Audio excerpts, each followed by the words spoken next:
Until recently, I'd never been fully plugged into the idea of electric bikes. They'd always struck me as a side attraction at the fun fair, interesting, but a bit of an amusement on the way to motorcycling's big top, where the internal combustion engine is the star of the show.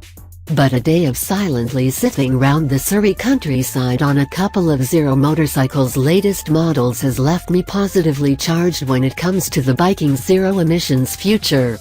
Zero Motorcycles was born in 2006, when it began making electric dirt bikes at its HQ in California, not too far from the tech hub that is Silicon Valley. There's a lot of tech know-how in that part of the world, so it's no surprise that in the 11 years Zero has been making electric velocipedes, it's now got a range of models capable of delivering serious thrills and bikes that are well up to the task of fitting in with your daily life. Zero is also growing its presence in the UK with a host of new dealers, and as an introduction to the brand, I spent a day on the Senior, Zero's high-performance offering, and the DS, its dual-purpose bike. Both share the same key components including the brushless Z-Force electric motor, plus frame and suspension components. The DS has a 19-inch front wheel, higher bars, dual-purpose tires, and a high-level front mudguard, and its motor offers a little less power. The DS is also larger than the diminutive Senior, which doesn't quite feel like a full-size bike.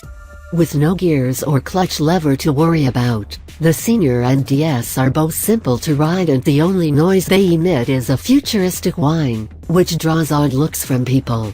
The lack of noise made by electric bikes is just one of the concerns many riders have when it comes to making the switch from petrol pump to plug socket, and yes, the sound made by Zero's models isn't something to get excited about.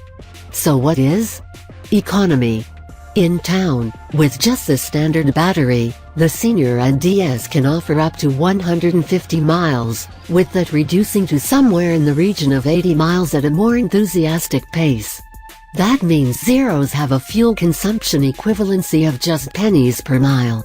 Tank range and ease of charging is one of the main criticisms aimed at electric bikes, but it's fair to say that 150 miles from a full battery is a respectable, and the battery range can be extended with a power tank add-on. Charging from empty to full takes about 8 hours and the bikes plug into a standard plug socket. Plus there's no need to keep monitoring it. It can be safely left on charge and will manage itself.